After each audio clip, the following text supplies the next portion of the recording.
Om Sahana Vavatu Sahana Bhunaktu Sahaviryam Karavavahai Tejasvinavadhitamastu ma vidvishavahai. Om Shanti Shanti Shanti. Om Satchidananda Rupaya Vishvotpatyadihetave Tapatraya Vinashaya Shri Krishnaya Vayam Namaha. Samasta Jana Kalyani Niratam Karunamayam Namami Chinmayam Devam Sadgurum Brahma Vidvaram. Hari Om, salutations to all. So we are seeing that Raja Prthu was visited by Sanat Kumars, and Raja Prthu asked them about how to get mukti. Sanat Kumars gave the upadesh, they blessed him, they retired to their abodes, and Raja Prthu continues to perform his duty in a very dharmic way, in a glorious way. Now we come to this fourth canto, discourse 23. Drishtvatmanam pravayasam ekada vainya atmavan atmana vardhita sheshaha atmana vardhita shesha svanusarga prajapatihi. So here it is said that he was a person of great self-control, true protector of his subjects, and he had ensured that all his people are taken care of. There is prosperity, there is wealth, there is good, the harvest and moral order, and everything is taken care of properly. Now he finds that he is becoming old, and also the upadesh of Sanat Kumars has given him a lot of vairagya. One aspect is he could have left immediately after that also. That purity of mind he had. But he continued to rule for more time. And also we see that a person who is the dharmic person, who does the duties well, selflessly, dedicates it to Bhagavan, that person will get vairagya. There's no doubt. Whether that person leaves home or not, that's a second question. That's a different question. But dispassion will come. So to Raja Prthu, there was a great amount of dispassion in his heart. And what does he do? He entrusted the earth, meaning he is supposed to be the first democrat, first king of this whole world. And so we call him as the whatever, that Ekachhatra Samrat and all that. So he gave up the kingdom. Atmaje Shvatmajam Nyasya Viraha Drudati-miva Prajasu Vimanasvekaha Sadaro Gatapovanam. 33rd verse. The third verse. So he gave the kingdom. He had children, we saw last time, no? Vijitashva, Dhumrakesha, Haryaksha, Dravina, Vrika. He had 5 sons. So he gave the kingdom, and Prthu Raja, for him, Pritha or earth is like a daughter. So when this Prthu Raja was ruling the earth, there was so much of dharma and there was the great kingdom, how he maintained. So when he is giving it up, earth is also sad. See that. Viraha Drudati Iva. So earth was also weeping as though out of grief, due to the separation. And even his subjects, all of them, Prajasu Vimanasvekaha, all his people, they are all also very sad. Sadaro Tapovanam. Agat Tapovanam, Avagraha is there. So, with his wife, he left. Both of them went, leaving everything. This is bound to happen at any point in time when one leaves. Those who are there, especially some near and dear ones, they will feel sorrow, they will feel sad. But one cannot stop going because of that. One has to go because this human life is attained for realizing the truth. And when the relationships, their purpose is over, one has done the duties, one has brought them up, one has taken care, one has made them independent, everything is over, done, duties are done, children have grown up. Social life, whatever one had to do, one did in the society as one's obligation. One has done what needed to be done. Gracefully one leaves. This system which we had is the best one, actually. There's no generation gap will happen and no power struggle will happen and no bitterness, nothing. They will live their lives, the younger generation. No, what if they make a mistake? They will learn. Maybe hard way also, that's all right. We don't have to be so protective, possessive of everyone. Bhagwan is there. Bhagwan will take care. Their karmas will also take care. Unnecessary weakling. We think without us nothing will happen or it won't happen properly. Everything will happen as it has to happen. No hesitation in the mind of Raja Prthu. That is the sign that vairagya has come. And even when he sees others where they are in sorrow, they don't want him to go, it is not insensitivity on his part that he leaves them and goes. It is maturity and vairagya, and he knows that this will happen and is bound to happen. One can't fall for this saying that, oh, they are feeling sad, so let me remain here. That will show only attachment and weakness in us. Where one has to drop, one has to drop, one has to go. So many times children cry for so many things. We don't have to succumb to everything that the child cries for. Try to explain, console. But after that, one has to do what one has to do. So he went. People get so easily attached. One fact is, if we allow them to get attached, that means we are also attached to them. No, Swami, they are getting attached on their own. They may get attached on their own, but we must have the objectivity to be detached and not encourage that attachment. That is our clarity and our detachment then. If we say they are also attached, I am also feeling bad and I also feel attached to them, that is there's some bondage in my heart. So how did this Raja Prthu and his wife Archi, they got that vairagya? Because they did their duties genuinely, selflessly, without any, selfish interest. And throughout the life, they kept remembering Bhagwan. That is the key. Bhakti Mata's children are Jnana and Vairagya, in this Bhagavatam we are seeing. So if Bhakti is there, Jnana also will come, Vairagya also will come. And so here it is. He leaves. And what does he do? Does he live a life of laziness? No. Does he live a life of... You see, this is the vision of Vanaprastha in our culture. Vanaprastha is not that, oh, I have worked so hard in my grahastha, now is the time to relax, now is the time to travel, now is the time to enjoy, now I want to eat this, drink that, go here, go there. That is not Vanaprastha.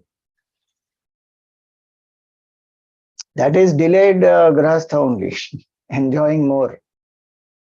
Ideally, even grahastha is not meant for only enjoyment, that's meant for seva. Enjoyment is one part of it, small part, to exhaust those type of vasanas and rise above it. But Vanaprastha is meant for living a life of tapasya, solitude, training the mind to learn to withdraw. You see, those things he will do now. Tatrapyadabhya niyamo vaikha nasasum sampate arabdha ugra tapasi yatha swavijaye pura. Kandamula phalaharaha shushka parnashana kvachit abhaksha katichit pakshan vayu bhakshastata param grishme panchatapa viro varshasvasara shanmunihi akantha magna shishire udake sthandi leshayaha. So all this is given. He did tapasya. He went to the forest and he lives in self-discipline continuously without any, this cheat day and all that concept is not there. Uninterrupted tapasya. Why? Because enough vairagya is there. Bhogavritti is all gone. Now we need that cheat day because we have bhogavritti in our mind. So 5 days diet we will do and 6th day we have to enjoy. I'm not saying anything to enjoy is wrong, but we have to break the diet and enjoy. Because that much attachment is there to something that may not be very good for us, but I have to enjoy. So, okay, instead of every day or maximum days in a week, 1 day you allow, chalo, from so many to 1. Slowly it has to come to none. A cheat day is only a in-between stopgap arrangement. Right? It's not like a regular thing that one should follow.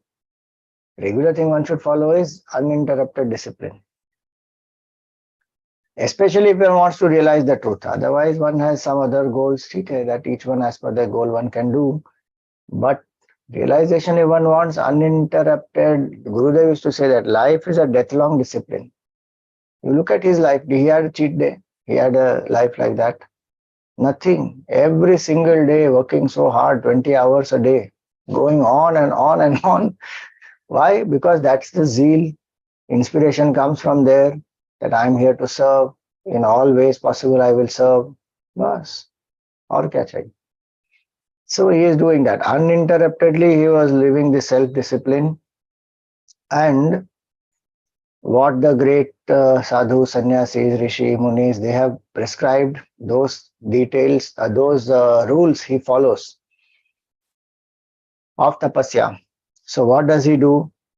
What he had done earlier for Ashwamedha Yajna and all that, no? You remember he did 99 Ashwamedha Yajnas and the 100th one in which Bhagavan himself manifested. So Ashwamedha Yajna, one has to live in great self-control. You know, Dongre Maharaj says very nicely, what is Ashwamedha Yajna? Ashwa is symbolic of our own mind. And in Ashwamedha Yajna, what happens? This horse is sent out. And that horse will go to different kingdoms. Any kingdom where this horse is caught, this horse, when it is captured by anybody, the army which goes with the horse, they will fight. If that king is defeated, that king has to accept allegiance, subservience of the king whose horse it is. If that king wins, this king has to accept. And finally, when the horse goes around all the different kingdoms and comes back, every king has accepted the sovereignty of this king whose horse it is, then that person has, the Ashwamedha Yajna is complete. So what Dongre Maharaj said, Ashwamedha Yajna is symbolic of. Now, so please understand, when we say symbolic, it does not mean it never happened in the past or it should not be done in the it need not have been done. It is only symbolic. Why were they doing it? Geographically, externally, what one has to do there as a king. But for a seeker, what is Ashwamedha Yajna? Ashwa is a mind of ours which has a lot of rajoguna, dynamism, vasanas, enjoyment, needs, everything. And it goes into the world of objects. Any object it gets stuck with. The army that goes with the horse is the Viveka Buddhi. With that Viveka Buddhi, with Vivek Buddhi, we have to fight and defeat that objects and those attachments. That way one comes back, finishes the whole thing, one comes back Having conquered all the attachments, that person is a king, meaning self-mastery happens. So Ashwamedha Yajna is meant for self-mastery. So even that king whose horse goes lives in self-control. He's not living some indulgent life. They will live in many rules. So he has practiced all this before. So it's not something new suddenly he's doing. He has trained himself gradually. So now he says that earlier what he had done in conquest of his own ancestral dominion, so in that same way he continues to do tapasya. So what did he do? Kanda Mola Phala. So he started living only on that which grows below the ground, some roots, some bulbs, some fruits. Then after some time he stopped that, he is living only on water. Then he stops that also, living only on the air. Then he did the Panchagni Tapasya also, where 4 circles of fire will be lit in 4 directions, and in the center he will sit in the circle with fire when the sun is on the top. Panchagni. Many times that is done to expiate oneself of many sins also, and sometimes it is done also for this tapasya to remember Bhagavan and to overcome body identification. Then it is said here that in the rains he used to expose himself to lots of hard showers. In the winter, when it is very cold, he used to stand neck deep in water and used to sleep on the bare ground throughout the year. See, when we start doing tapasya, then only we realize how much attachment is also developed to even some basic things of life. One bed, simple one bed, if we are sleeping on, the body has got used to that. It doesn't get proper sleep on hard ground. In that one simple mat one takes, one yoga mat, you try doing that. If you're sleeping on a comfortable bed, you put a yoga mat down on the ground and try to sleep on that. We may do yoga on that and then do some relaxation after that on the mat, and then we get up. That's a different point. But sleeping all night on that yoga mat, not easy if the body is attached to this. Sleep only will not come properly. It may come, but the quality may not be proper. Then to sleep on bare ground. Sleeping on bare ground is because the ground will become cold. All that cold will go into the body. Not easy. And I'm not saying we all should do that and necessary to do, without that Brahmagyan will not happen. The point is not that.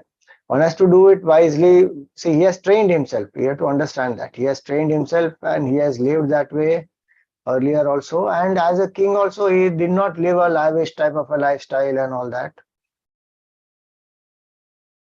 Some people get very enthusiastic and they say, from today I will sleep on the ground only and all that. And then they start getting rheumatism and body pain and back pain and all that. Then the whole attention will remain on the body only. One has to train slowly, steadily. If one has that much attachment to the body, then slowly train. Why did he do that? Because when one lives in tapasya, bhoga vritti gets burnt completely. One who does not live in tapasya will fall. So what is the type of tapas I am doing? At every level it is important. At body level, what is the tapas I am doing? If one is using some basic necessities, that's okay. But where are my attachments which I need to overcome at the body level? That is tapasya. Swamiji, coffee I need in the morning. Without that, I can't, my day cannot begin. Drop that attachment. Then that is tapasya.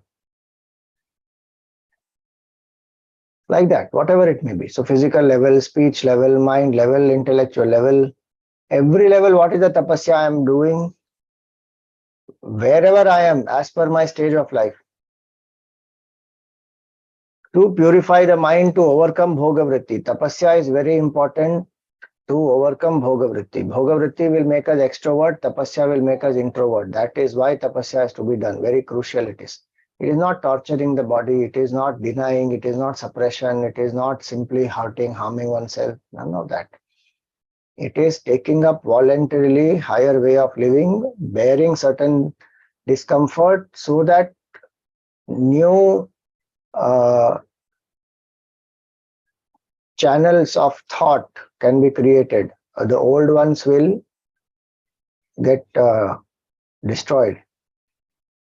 In neurology also they say that new paths are created, pathways will get created.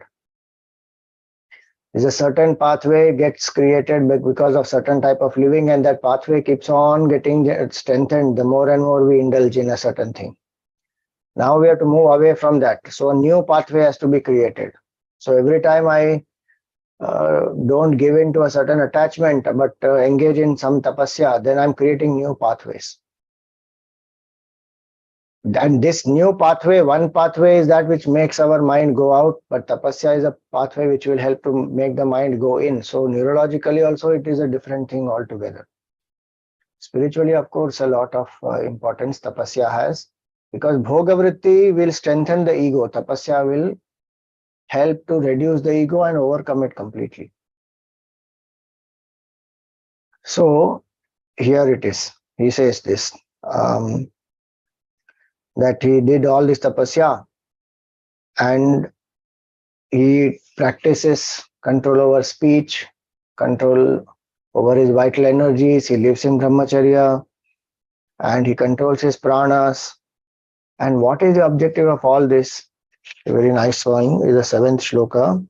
He says, Ariradhayishu Krishnam Acharat Tapa Uttamam. Ariradhayishu. The desire is to please Bhagwan. It is not for some ego boosting. It is not to show one's greatness that I can do this much tapasya. Nothing. Please Bhagwan. Acha, but why is your Bhagwan requiring us to do so much tapasya to get pleased? The point is not Bhagwan is requiring that. Point is our mind is so stuck with so many attachments that though Bhagwan is in our heart, we are not seeing him. Tapasya will break all those layers.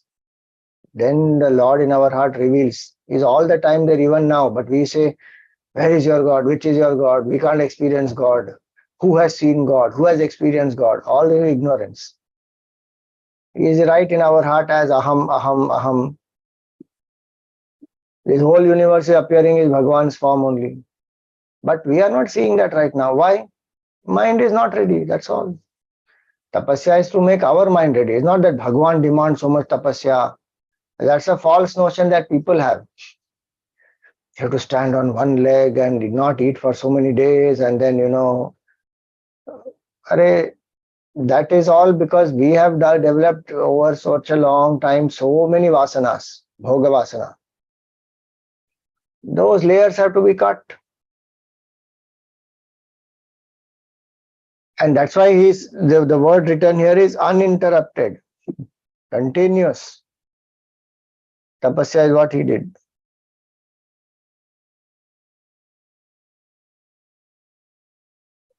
Because if what happens to us is very interesting. When we do tapasya, we burn lot of bhoga vasanas.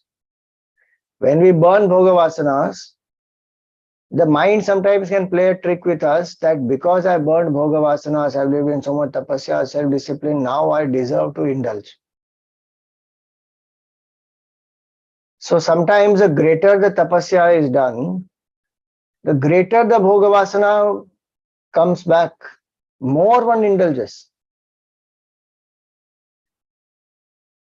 The reason why that happens is the last point that we saw just now.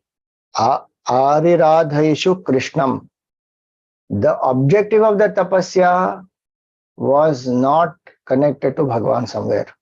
That's why that happens. If one sincerely says this is dedicated to Bhagwan, I want to purify the mind, I want to realize Bhagwan, oneness with the Lord, then one will not do this. Even if the mind brings that trick up, one will not do it, one will surrender to Bhagwan saying, this is going to take me away from Bhagwan, I want to go close to Bhagwan, I want to realize oneness with the Lord, so why should I do? One will not do. That is where the power of bhakti is. That's where the emotion is important.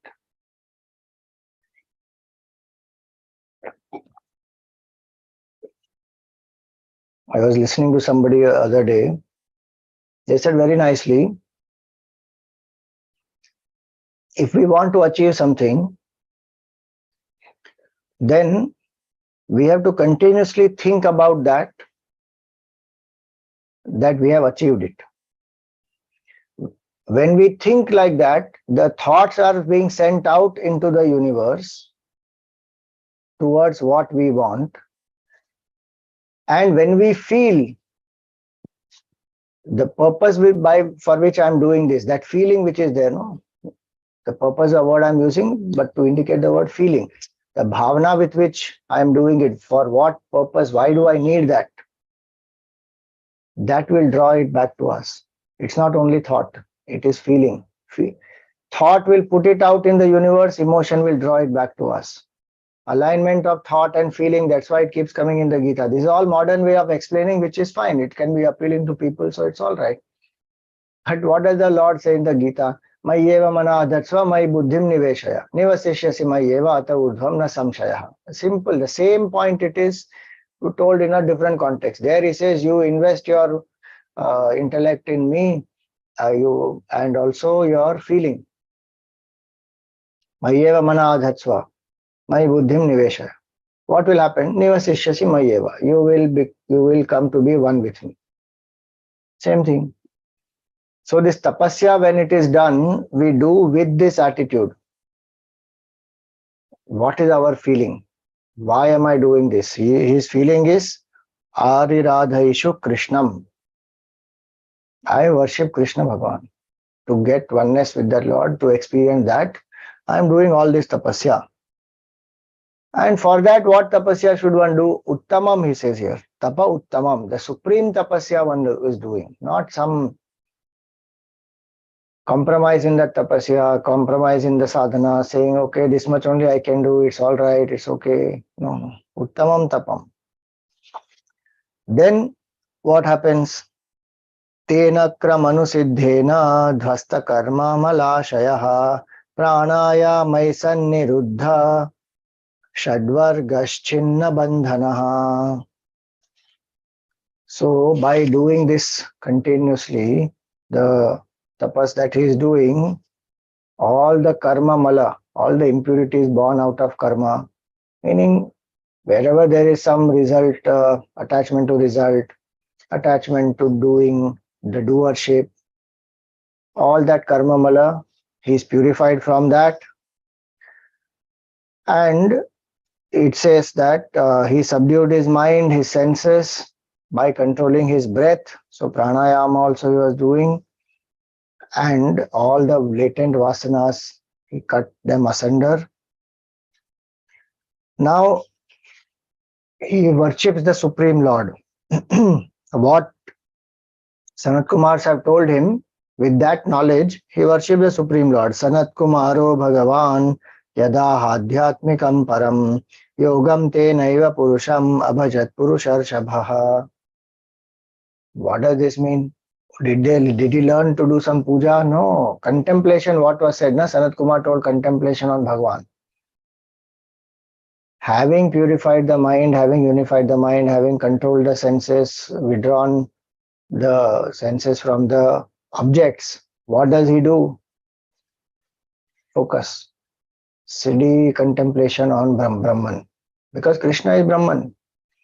It's not just a form. Form is only a temporary appearance. He is Brahman, Satchidananda Rupaya. So he is contemplating on that Brahman.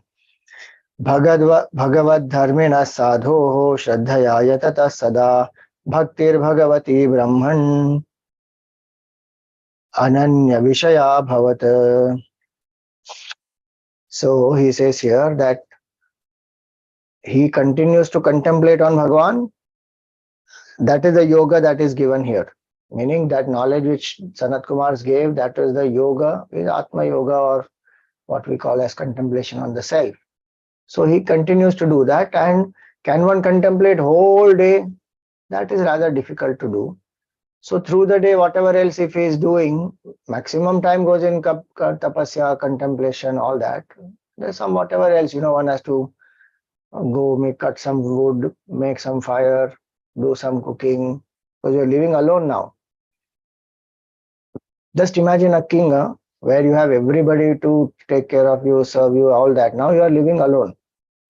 Everything you have to do, wash your own clothes, cook the food, or go and ask bhiksha. You have to figure out everything alone. So he do all that. He'll do all that. So he's ever engaged in duties sacred to the Lord and striving with utmost reverence, the pious soul developed exclusive devotion to Bhagavan, who is no other than Brahman, the Absolute.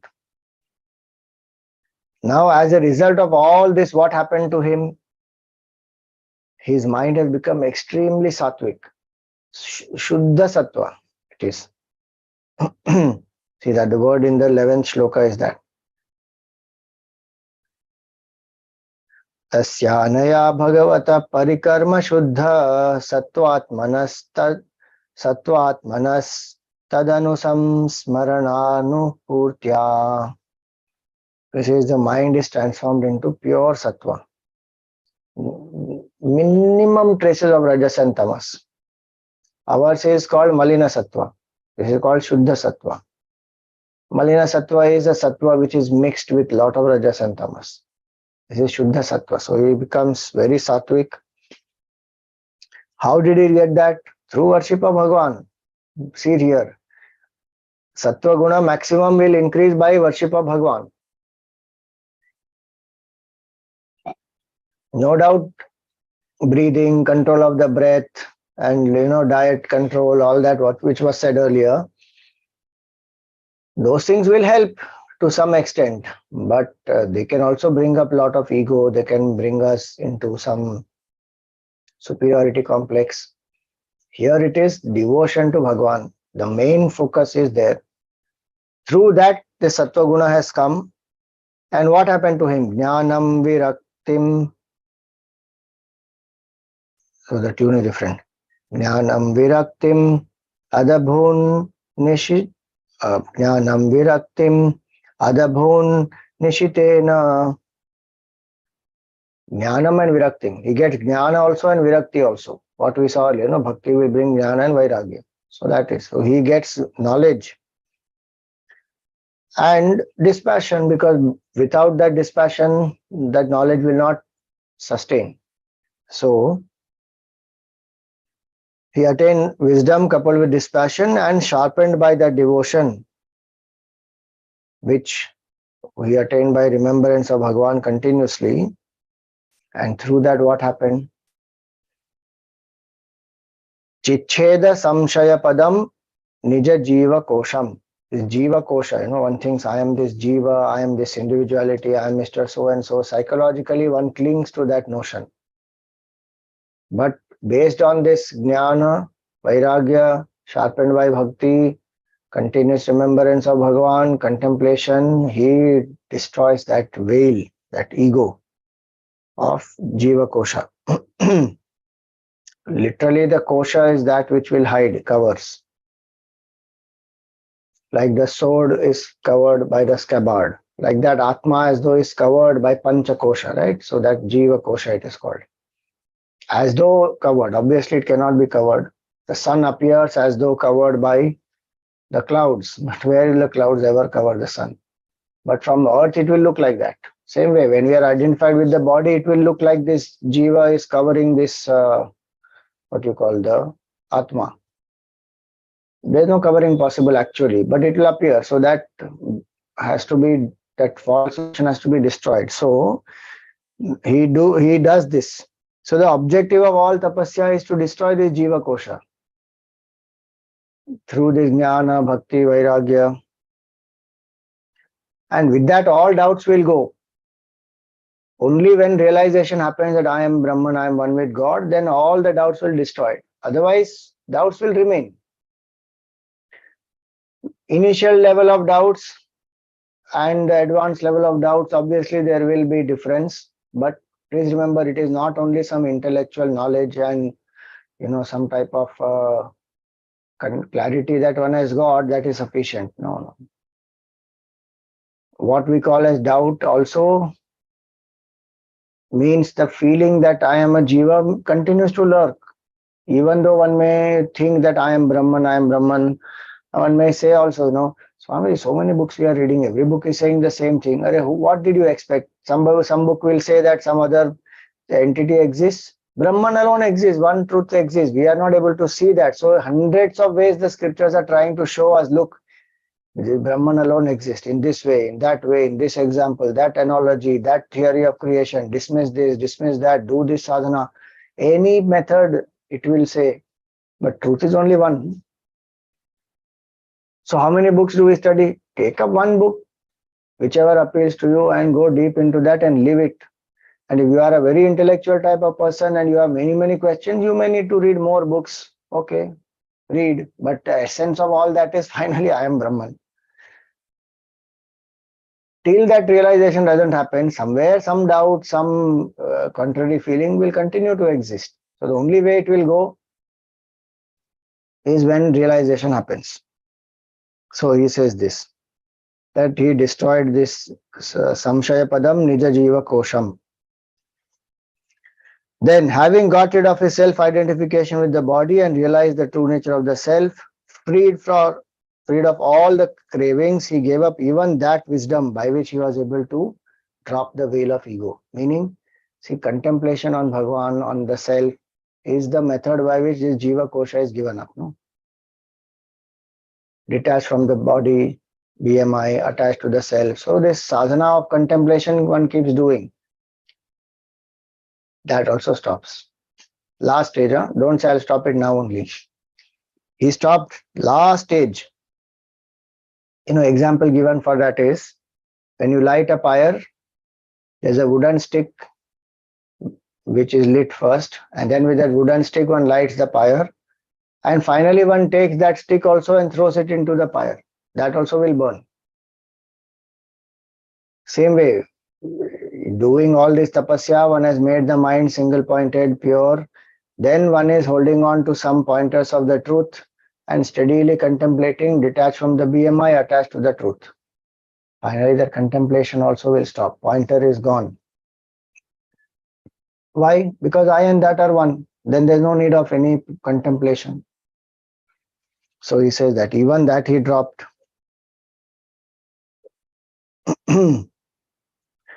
Then he says here that so long as the striver does not take delight in the stories of Shri Krishna, he will not be ceased to be led astray by minor achievements of yoga.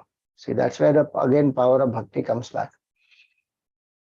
Only if one has done the sadhana with the bhakti bhav of surrender to Bhagavan will this final realization happen. Otherwise, some minor achievement, something siddhi, some power, some progress one has made, and one, so happy, now I can relax.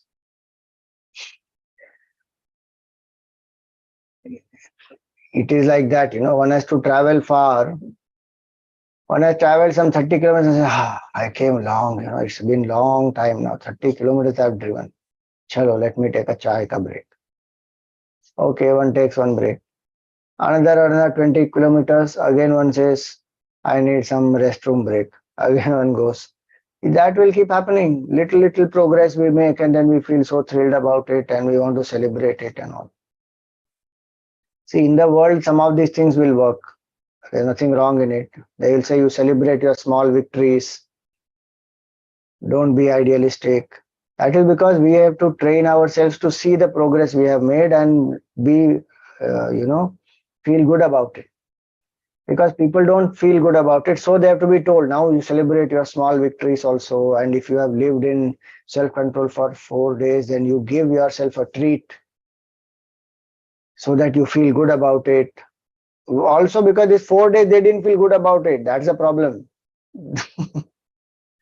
There they felt deprived, there they felt whatever, why am I doing this, and I don't like this, and I have to do this, and whatever feeling they may have. Then they have to be motivated by saying on the 5th day you will get this because you did this for 4 days. Very good. See, that's why these are all different levels, nothing to be condemned.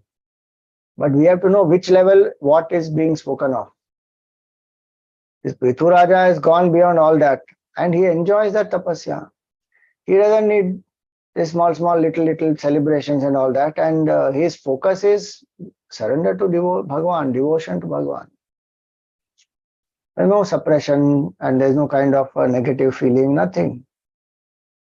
And because it is all dedicated to Bhagavan, he is doing it sincerely, selflessly, devotedly, he reached the Supreme. Realize the truth.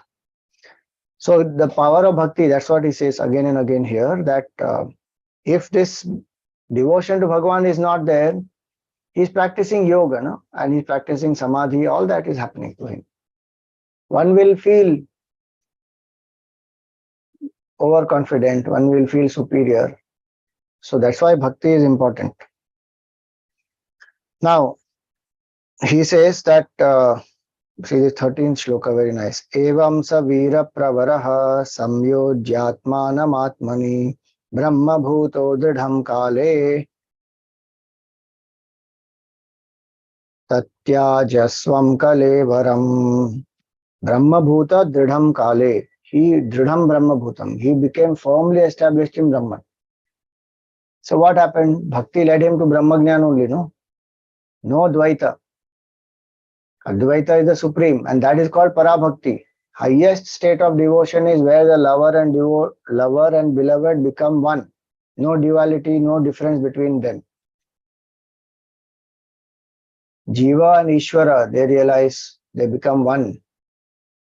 They are actually one only. Only a Jiva is appearing as, Ishvara is appearing as Jiva, forgetting who one truly is.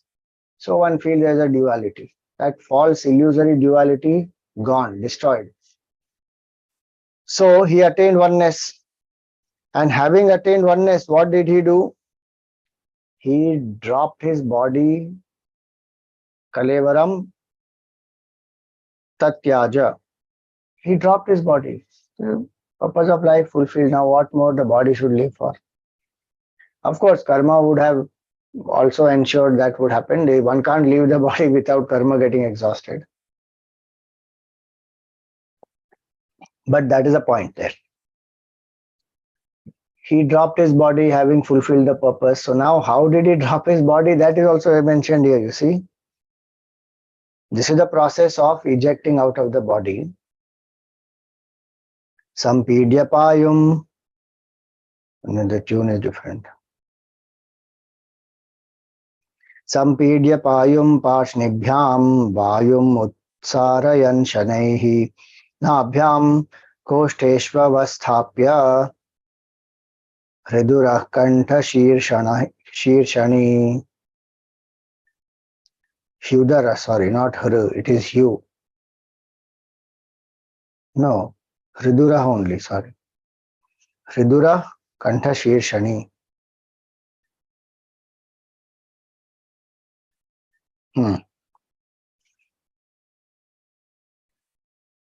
Utsaparyanstu tam murdhni kramen aveshya nispraha vayum vaya ukshitau kayam tejasya su yujat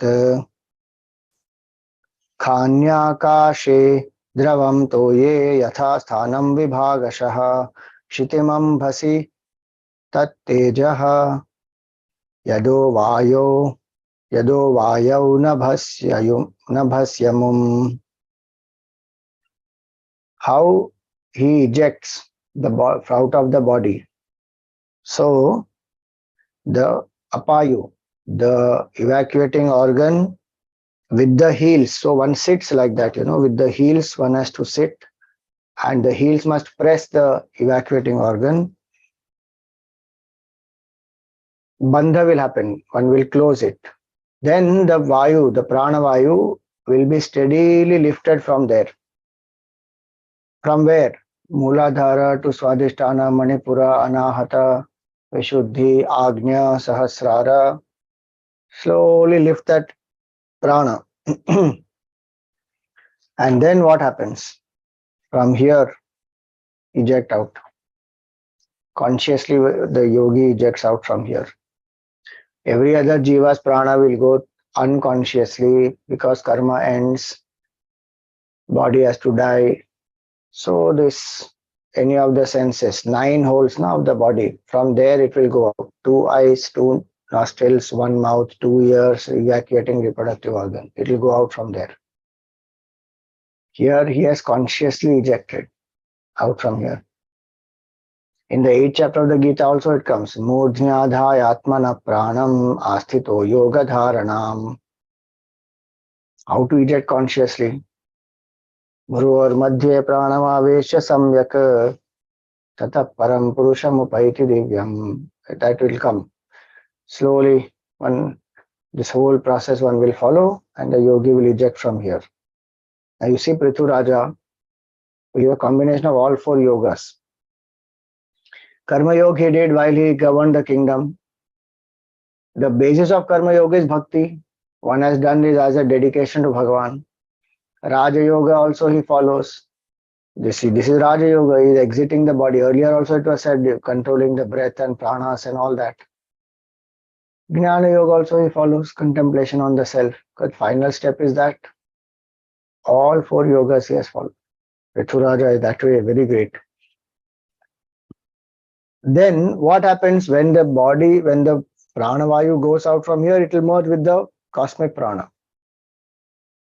In the case of a jiva, the subtle body as an entity exists. In case of this Jivanmukta, now he is a Jivanmukta. It was said earlier, the Brahma Bhuto Dridham Kale. He became Brahman.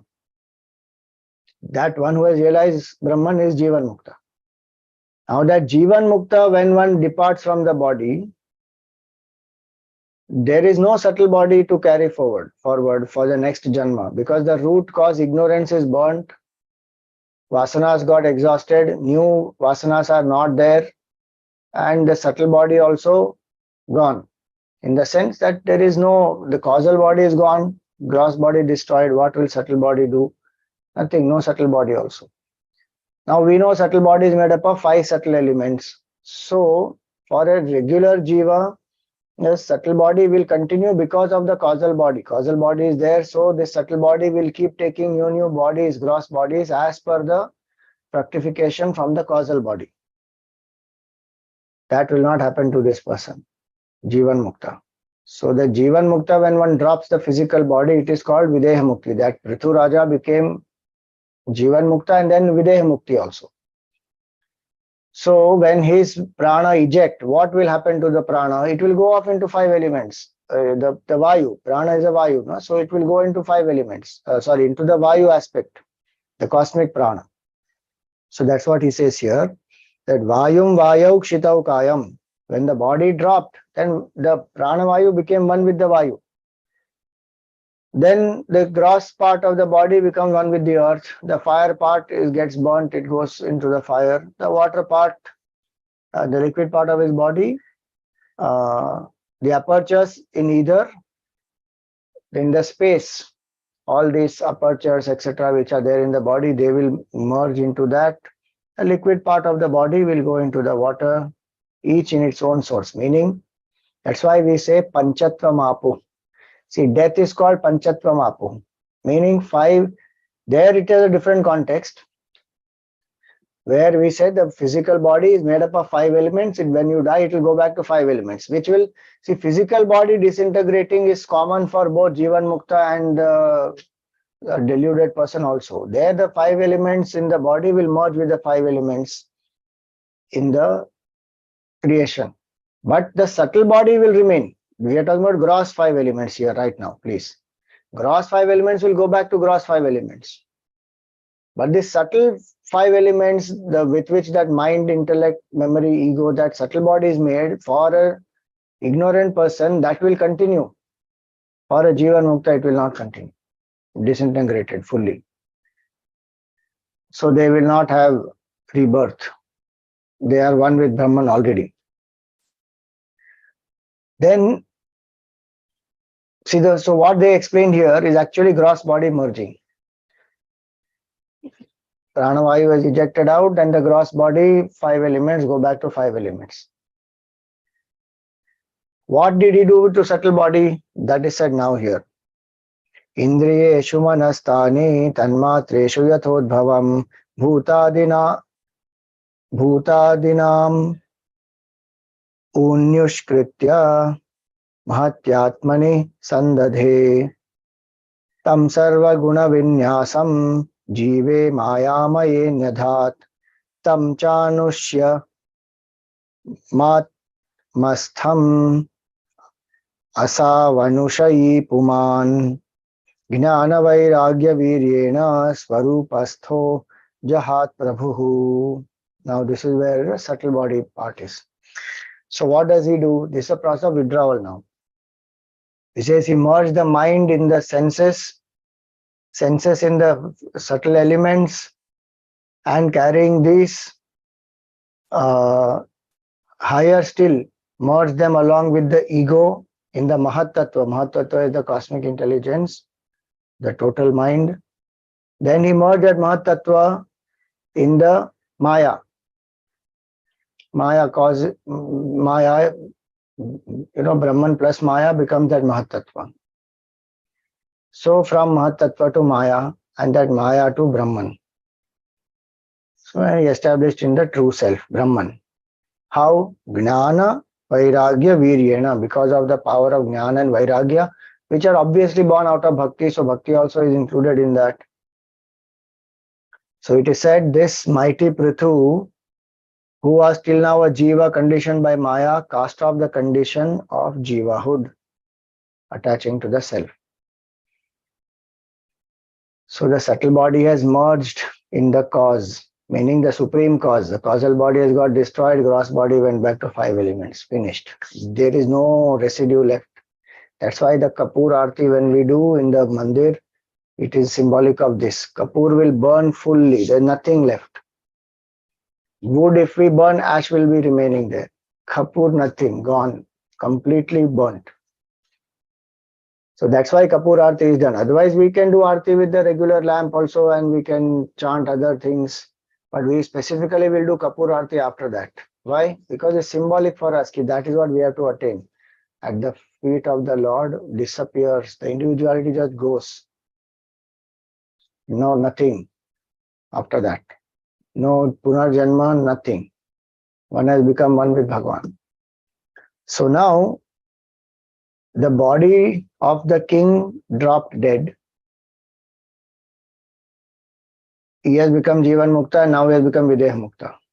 What happened to the queen? So this queen, Archi, she had served him genuinely, selflessly. She had purified her mind. She has also lived in tapasya, so she is also a fit person, a very spiritually evolved person.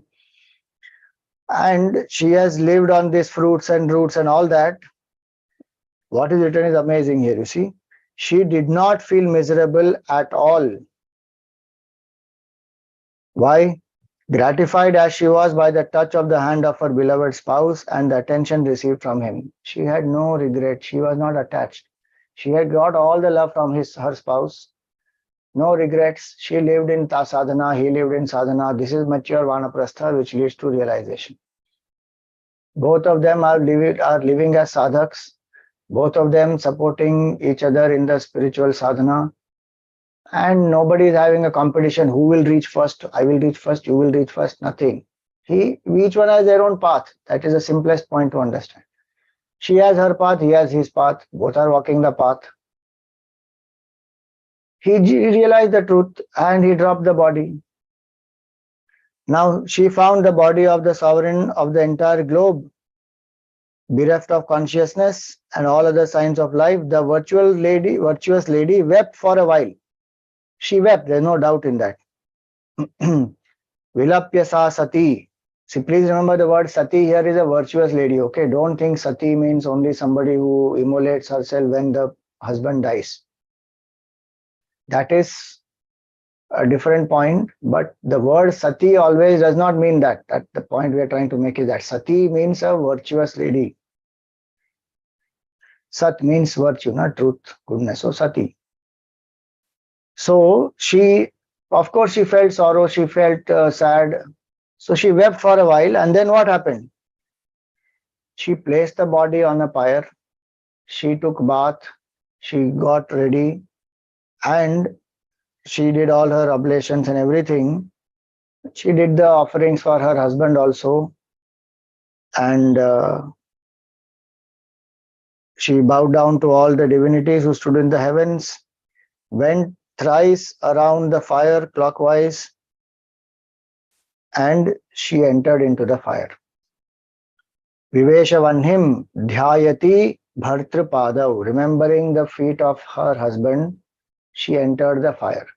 This is called sahagamanam. This is not called what we people call as sati, and the woman was forced to burn herself. None of that. That is all false propaganda created by people.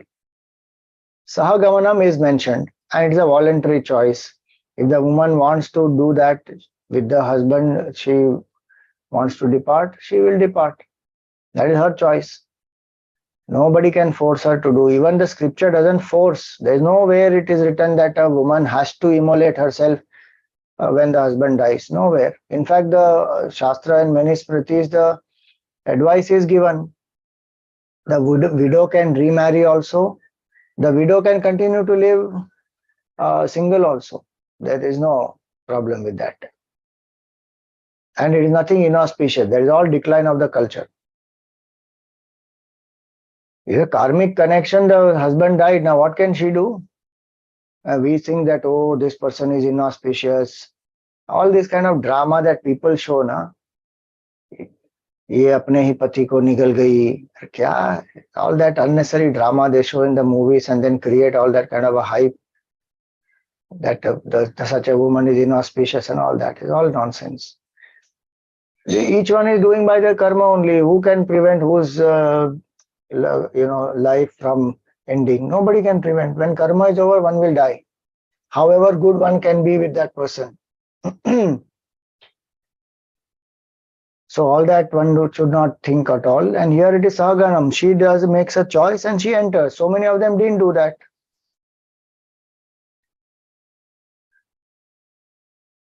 The queens of Dashrath Maharaj, they didn't commit sati. Kunti did not commit sati. Madri did. I should not even say sati. Sahagamanam. Madri did because she felt responsible for the death of Pandu. And she didn't want to live further. So she wants to go with the husband. Here the husband is a Jivanmukta, by the way. She dropped the body into the fire with the husband. Now, when she did this, what happened? All the devatas and devis and everyone who's standing there watching from the top, they all praised her, rained flowers on her, on that peak of Mount Mandar. And they spoke to one another in this way. Now the devatas and devis, they are speaking. What are they saying? Aho iyam vadhur dhanya yachaivam bhubhujam patim sarvatmana patim bheje yagnesham shrirvadhuriva. So, oh, blessed is this wife who who thus waited upon her husband, the King of Kings, with all her being, even as Shri, the consort of Bhagavan Vishnu, waits upon him, the Lord of sacrifices. So, Saisha anu namrajat yudhvam anuvainyam patim sati pashyatas manati tyarchihi durvibhavyena karmana. What will happen to her? She will surely ascend to Vaikuntha, the highest abode. See how by the virtue of her remarkable deed, which cannot be easily conceived of, she is passing beyond us. So devatas are in Devaloka, devatas, devis, whoever are there. She is going beyond that, into the Vaikuntha.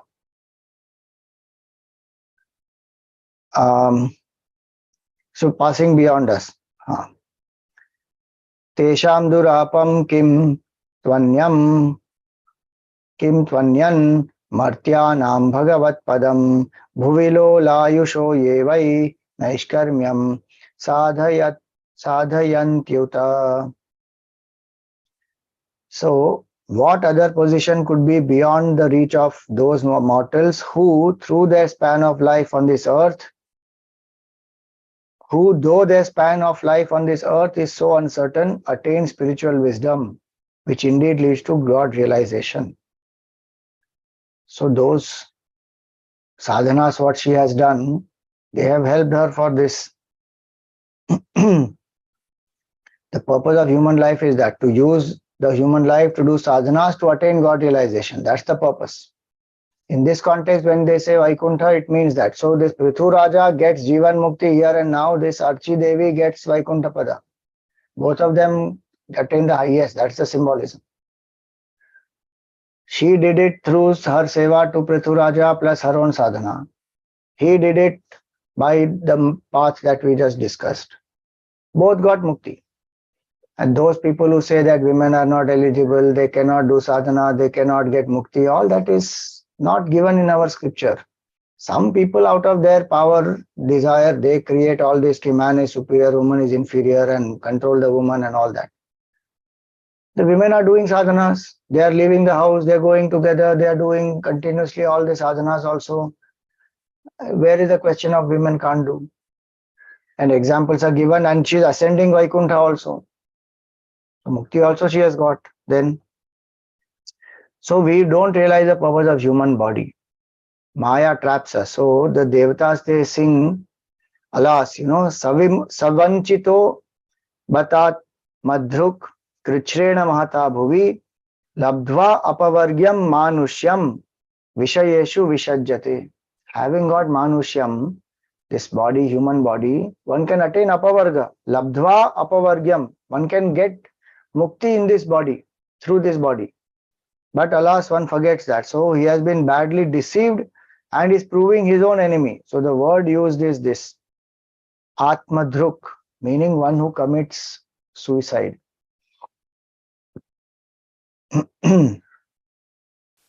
Having attained with great difficulty the human state, becomes a slave to the pleasure, vishayeshu vishajyate. So Archi Raja, Archi Devi also got mukti, Prthu Raja also got mukti. Now this Maitreya Rishi tells about the Falashruti of this whole Prthu Charitra, Prthu Raja's Charitra. So here he says that Archi reached the abode of her Lord, the realm to which Vena's son, the foremost knowers of the self, had fixed the mind on, the immortal Lord Vishnu had attained. Meaning she went to Vaikuntha.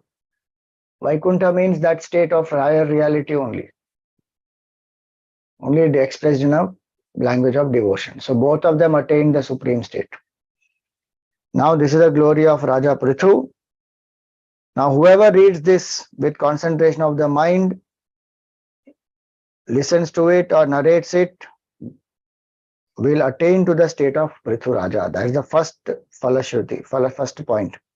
Shravayet shunuyad vapi sapritho padavi miyat. 31st shloka, second half. We'll attain that. That is all we want. Who wants anything more? If anybody wants anything more, they will get that also. So first is realization. Whatever Prthu Raja got, you will get. Why? Because if we read this Charitra again and again, we will live the way Prthu Raja lived. Do our duties, live by dharma, take care of the people around us, serve the people through the bhava of karma yoga, do upasana of the Lord, be humble. All those things we will keep inculcating.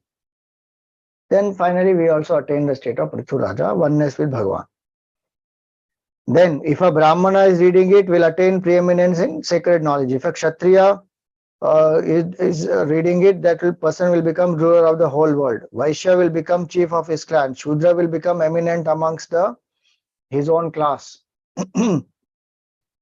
A man or a woman thrice listening to it with reverence is blessed with the best children, if issueless. They become wealthiest if they don't have wealth. An obscure person will get good reputation. A dull person will turn out to be a learned person. It is a source of good fortune to men and ward off all inauspiciousness.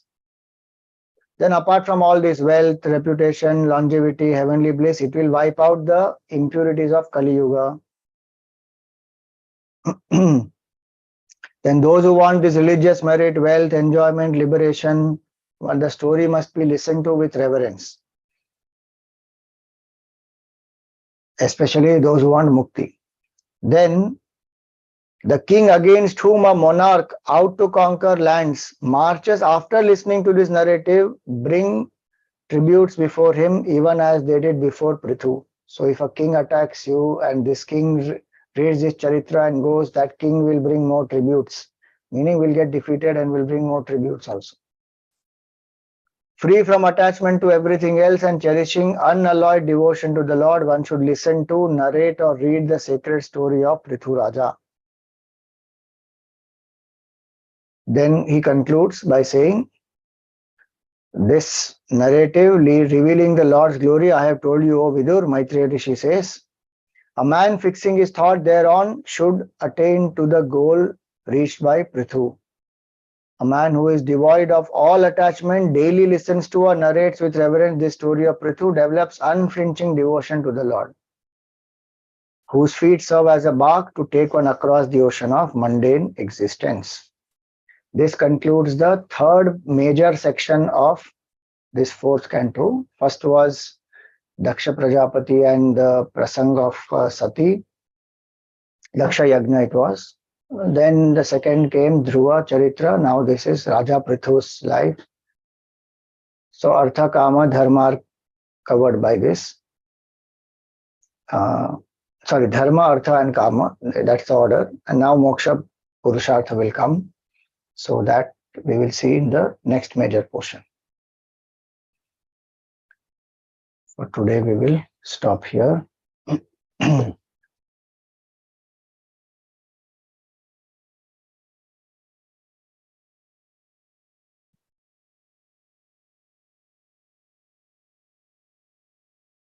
Any questions for today?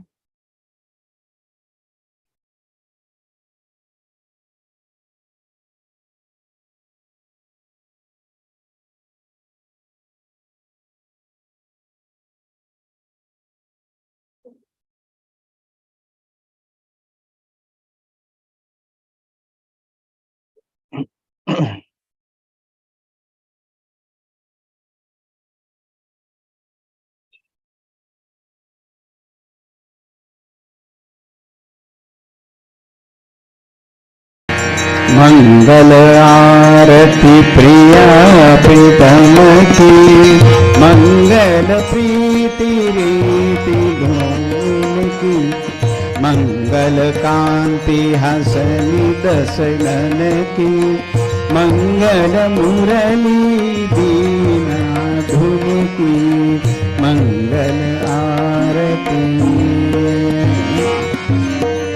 मंगल बनिक त्रिभंगी हरि की, मंगल सेवा सब सहचर की, मंगल सिर चंद्रिका मुकुट की, मंगल छवि नयन में अटकी, मंगल आरती।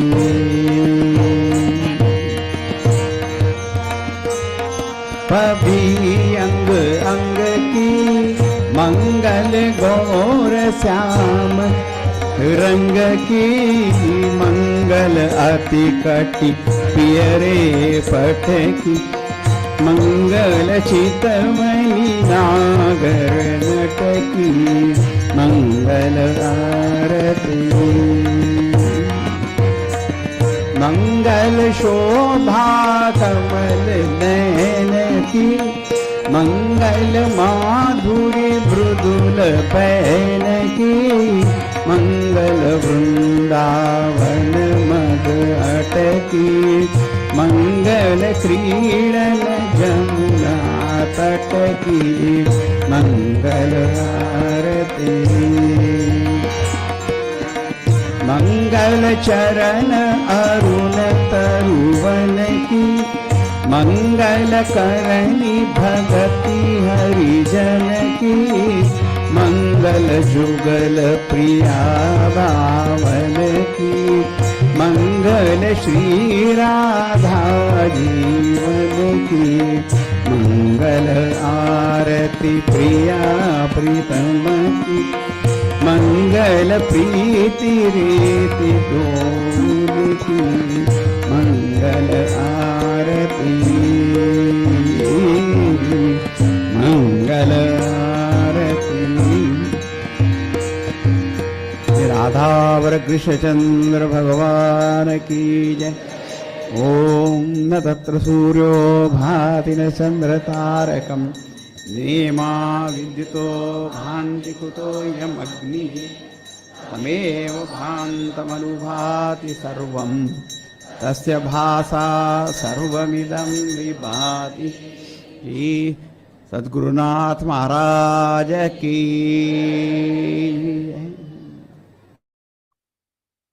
ओम पूर्णमद पूर्णमिदं पूर्णात् पूर्णमुदच्यते पूर्णस्य पूर्णमादाय पूर्णमेवावशिष्यते।